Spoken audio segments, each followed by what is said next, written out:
What up, what up, what up, what up? It's your boy P. Skip. Welcome to the best half hour of your entire Tuesday. You know what time it is. It's time to get into his court. My squad with me, T-Mac. Hola. Chili Will. Gracias, amigos. Let's do this. What up, everybody? It's so good to see you here. Thanks for tuning in again for the #1 faith-based sports talk show in the entire world, Into His Courts. I want to read something, and it's kind of off a little bit, but once I get into talking about it, you'll understand why I pulled the scripture up.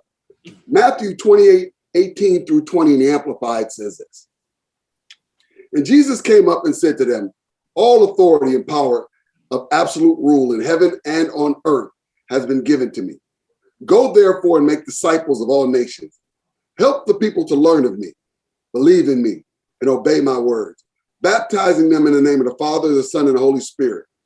Verse 20 says, teaching them to observe everything that I have commanded you, and lo, I am with you always, remaining with you in perpetuity, regardless of the circumstances, and on every occasion, even to the end of the age.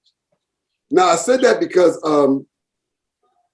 at the beginning of the NBA season, we were told, in the Bible, we were told to make disciples of all mankind. That means everywhere you go. When you're on your job, make disciples. When you're in the grocery store, make disciples. When you cutting your grass, make disciples. When you're home, everywhere you are, make disciples of all men. And today, I want to deal with this notion that I'm looking at the Brooklyn Nets, because at the beginning of the season, we were told that the Brooklyn Nets, because of their trades, are now the team to beat in the East. Nobody's better than them. They're the ones. So now we have them at the season here with less than 15 games. And you have the combination of Kyrie and Kevin Durant joined together. And these two were supposed to be what changed the spectrum of who's the best team in the East. Just them two alone combining now made Brooklyn the best. And then along comes the James Harden. Now, James Harden joins the team through a blockbuster trade. And these guys, once again, they have 3 championships between them. James Harden has none. And so here you have James Harden, whose game, the type of game he plays, does not lend to him being second fiddle to anybody. And I just from what I'm seeing, these guys have only played together for 7 games this entire season. All together, 7 games, the 3 of them combined. And because of that, I'm not really seeing any chemistry with them. And I want to see if they can make a disciple, Kevin Durant and Kyrie Irving, make a disciple of James Harden. Or is James Harden going to say, listen, man, I get buckets just like y'all. Y'all can't tell me how to tell me how to win. I know how to win. I know how to get buckets. This doesn't seem right now as a scenario that looks like they're coming out of the East, because they're only number 2 right now in the East. Right now, Philly's on top. But even with Philly being on top, you cannot count on Philly making it in the playoffs, because Joel Embiid has been proven to get injured and not fill in or not fulfill the playoffs, not finishing. And right now he's even injured. So I'm looking at, that's just me, and I'm saying a whole lot. Here's the third thing I'm saying. Looks to me like the Bucks are in a great position, because the last 2 years they've been the hunted. They don't have a target on their back anymore. And I think they could be the quiet sleeper coming out of the East, because 1, they're healthy. 2, they're playing together. And 3, they're not dealing with chemistry issues, because the one piece that they needed which was Uncle Drew. They had Uncle Drew. So with that being said, woo! Well, who wants to go first? Who wants to go first to talk about this? I'll take a stab at it first. Go ahead, Reverend. A lot of interesting, food you gave, to us. I'll see if I can get, a couple little utensils and chop it up into bite-sized chunks for our listening and viewing audience. Starting with the Nets, I agree when they added all these different pieces, to the team. First, the Kyrie Durant piece. I wasn't convinced that was going to be automatic recipe or a panacea for them to get to a championship anyway, because of the temperamental personalities that those gentlemen have, despite the championship hardware that they also bring to the table. Right. When you add a Harden to the mix, that was one that was a bit more mercurial. But one thing I will say about James Harden is he's probably the least one that I'm worried about as far as him imploding. I think that this is kind of a relief for him. One, how he funked his way all the way out of Houston. Now he's trying to be a redeemable guy, doesn't want to be seen as a cancer to the team. So he's going to be on perfect behavior because of how foul he left Houston. You know what I'm saying? He doesn't want that permanent label to be a scarlet letter of sorts to him. More important is, I think that him having to carry the load in Houston, particularly in clutch time, and I'll go to that series when him and Chris Paul had Golden State on the ropes down 3-2. Chris Paul at the end of game 5 goes out with a hamstring injury with his team up 3. They were about to knock the Golden State, invincible Golden State, so we thought, out the box. Chris Paul gets injured. James Harden, talking about MVP stuff, had a chance to carry the day, pull the Willis Reed, carry his team to victory, only had to win one of the next 2 games. Lost both of them. In game 7 of that series, I think he went 1 for 24 from three-point land. So for him to have some additional folks, so he doesn't have to be the fall guy, he low-key is having praise dances at his crib every night. Thank you, Jesus, for some help. So he has been a distributor, has been a willing point guard, has been even a past first point guard, and that doesn't always seem like it's his natural position, but he has been a scholar and a gentleman for it. So I think he is trying to say, this might be my chance really to do this. So I don't think he's going to be the problem for them. The question will be, will Kyrie Irving in the middle of a series lead a team for 4 or 5 days for personal reasons in the middle of a playoff series like he's been doing in the regular season? Okay. And can Kevin Durant be a little less gimpy than what he's been showing over these past couple of years? He's now 32 years old too, so he is right at the tip top of his prime, and after maybe one more year we might see a diminishing of his skills, because professional athletes, it's hard to still be all of that at 33, 34, 35, 36, 37, despite the age defying antics of LeBron James. So I think the Nets are going to be okay if those other cats don't implode. James Harden's going to be fine for them. I'm still concerned about Irving and Durant. Philly, Embiid, Doc Rivers has him playing. He must have talked to him like he was his father. Embiid is playing good. If he can stay healthy, Philly is going to be a little dangerous, because Embiid was a sleeping giant, not really fully utilizing all of the skills and tools that he has. He seems to have had that revelation and some hunger and not trying to be, a punk no more. So he's going to have to go ahead and do that. He's been demonstrating that. The Bucks, last piece, and I'll let Will jump on in. The Bucks look really, really good. I think the key for the Bucks, to me, we all seen what they've done the last couple of years. We know what they can do and what they're capable of. To me, the key for the Bucks is being able to get the ball out of Giannis's hands. Let Drew Holiday be your point guard. Let him bring his, Swiss Army knife arsenal of skill sets to the team. He makes everybody else better, and he can get his own shot in the clutch. So if the three-pointer's not going down, he can drag a joker to the hole. He can dribble, draw, dish. He can get some of that attention. He can unclog that lane some, so Giannis can be better able to take advantage of his superior athleticism closer to the rim and not have to get the rebound, bring the ball up, make a decision, either pass or do that little Euro step and have to fight through a wall. We got a point guard now. We don't need you to do that. Let's use all of our pieces to their full extent, because we can have a situation where the sum of the parts can be better than the whole. And that's what we have. And I think that will be a key for us getting to the finals, no matter who we face in the Eastern Conference Finals. Will, the floor is yours, brother. Hey, both of you gentlemen bring some very valuable points to the table. But I'm a piggyback on something each one of you guys said. Number one, Pastor Skip, you talked about the Bucks being under the radar and low key and not being the hunted. That right there is very significant. If you recall, who was in the finals against LeBron James last year? The Miami Heat. Right. Nobody expected the Miami Heat to come out of the East, but the Bucks are the Miami Heat 2021.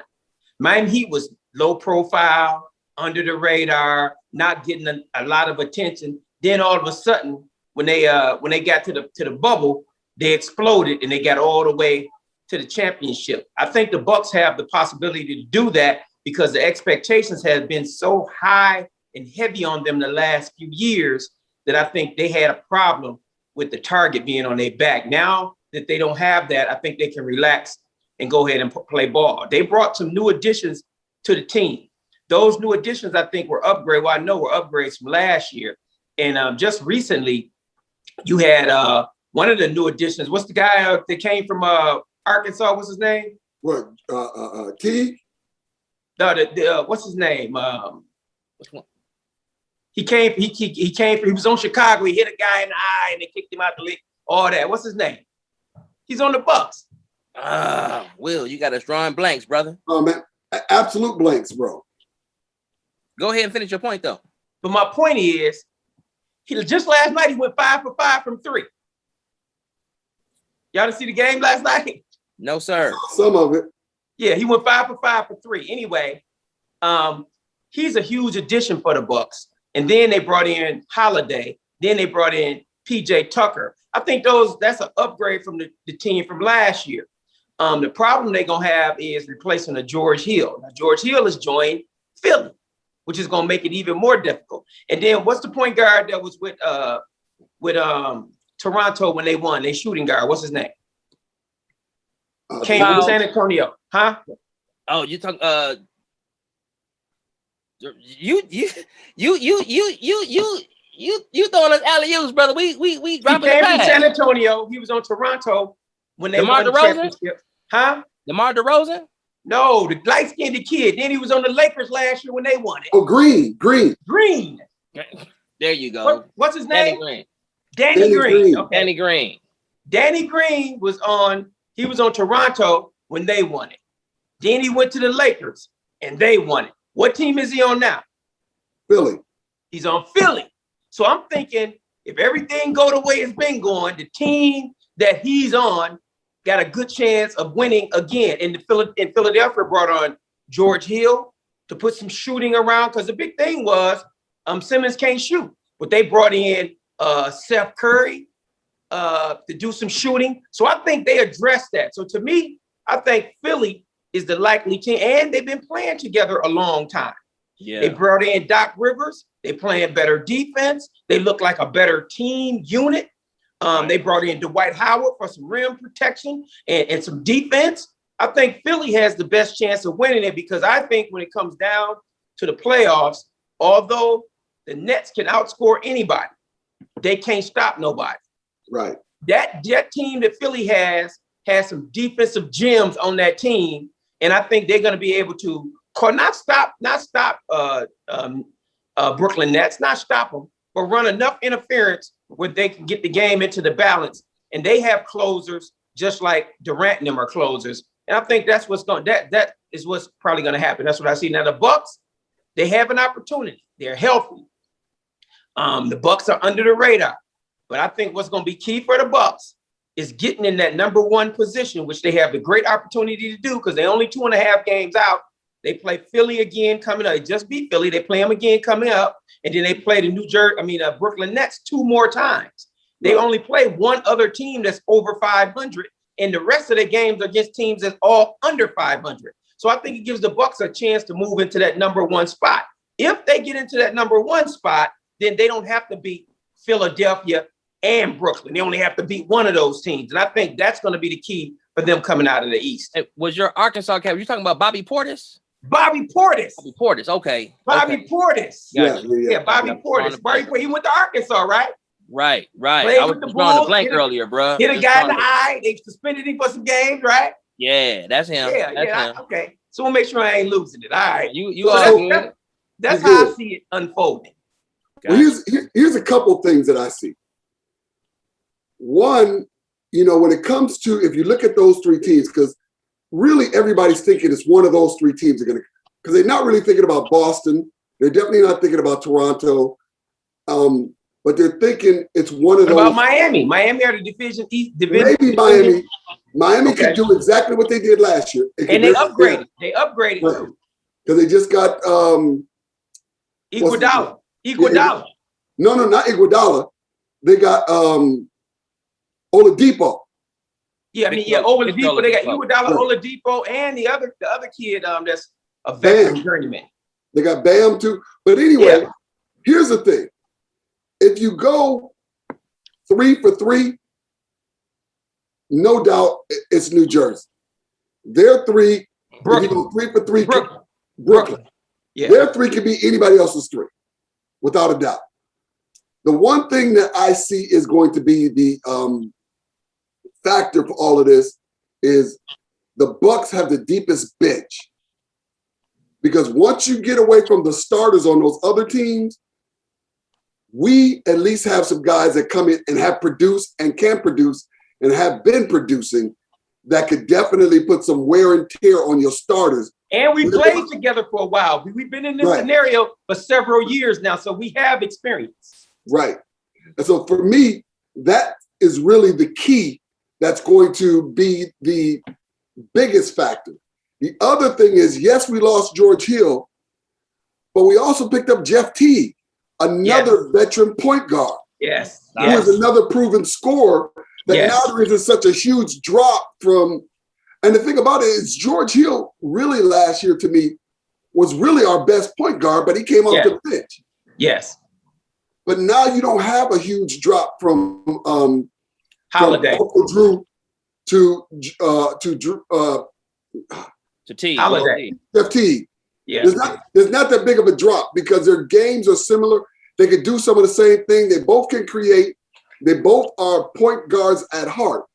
And I think the other thing, to your point, Will, I think Giannis learned in the All-Star game that if I let somebody else handle this ball and give it to me, I can do a whole lot more scoring, a whole lot easier. Yeah.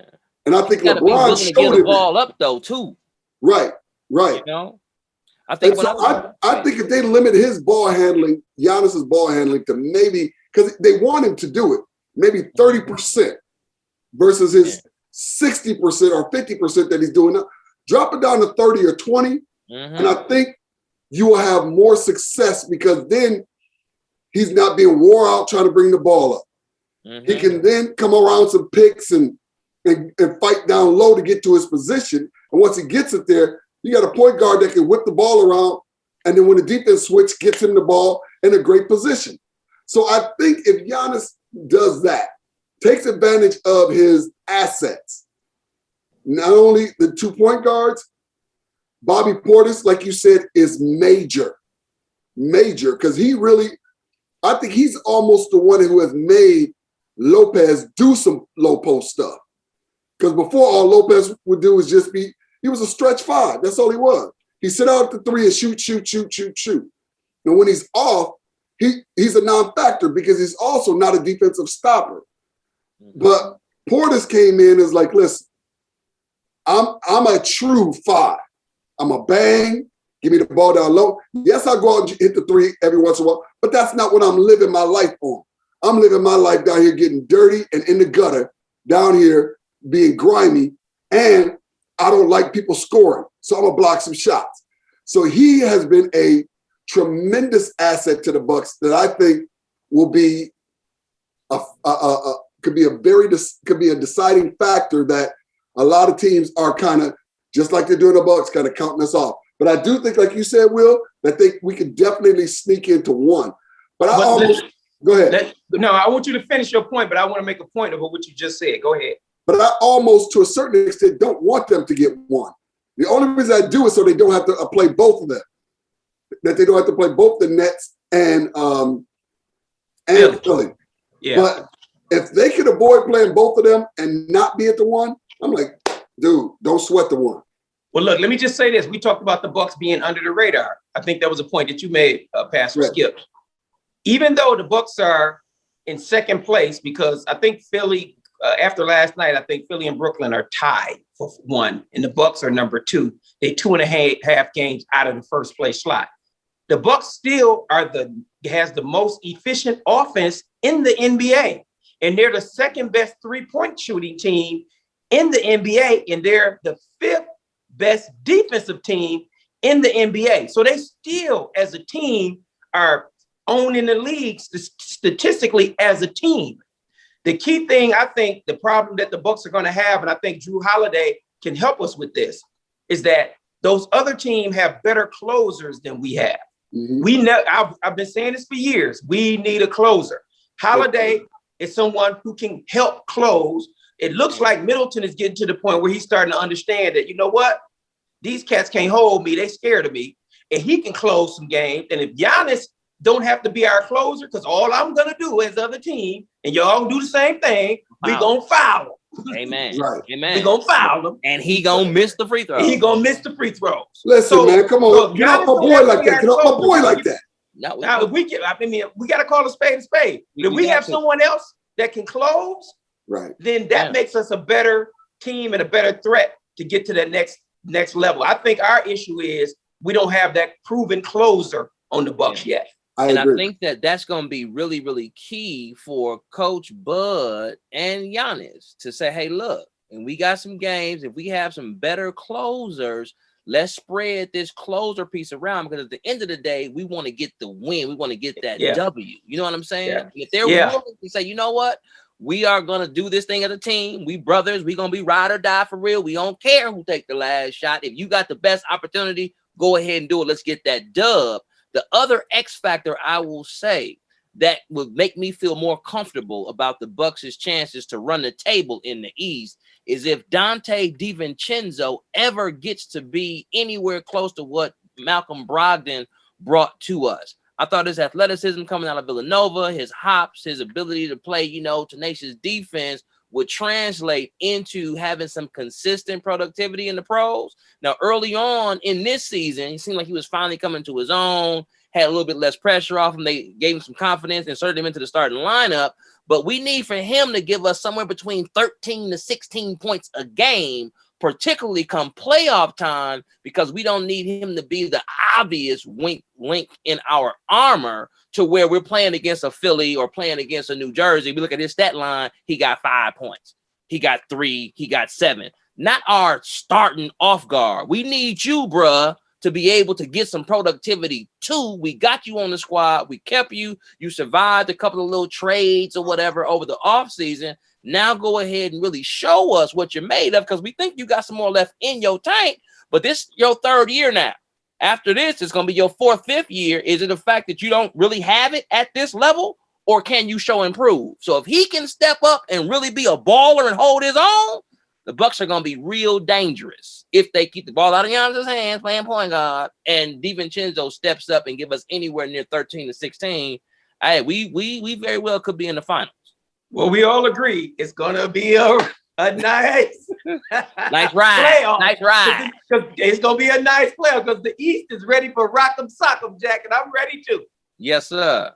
For me also, and I agree with everything you said, another factor to me is also going to be 2 people, Thanasis and Pat Connaughton, because those are our energy guys off the bench. And so we're going to need that energy off the bench to sustain this energy that the starters are having. Thanasis, before, when he first was on the team, when he first got on the team, I thought, they're just doing that to keep Giannis. But this year, I see his value. I see his energy. I see his enthusiasm. I see that. And Pat Connaughton, you can't come off the bench and give us nothing either. You can't do that no more. When you come off that bench, Pat, you got to give us 10 at least. Yeah. You got to give us 10. But Pastor, let me say this. that's one of the reasons why they went and got PJ Tucker, because they feel like you. These two guys got the potential, but we don't know if we can count on them. So since we don't know we can count on them, we went and got somebody that has showed and proved in the past that they clutch. And PJ Tucker is an energy player that's coming in off the Bucks bench that we didn't have in the past 2 years. Mm-hmm. And that's going that plays defense. And that will be, both of those points you guys just made becomes particularly vital in the playoffs when the rotations shorten. Yes. Coach Bud might only go 8 deep for the whole team. So you might have 3 folks off the bench: Portis, Tucker, Jeff Teague, Connington. If you ain't producing, getting that 10 passes Skip talked about, your minutes gonna get cut. Giannis's brother, Thanasis. I'm still not impressed with him. I appreciate his energy and rah-ness, but in terms of productivity, he's been inconsistent.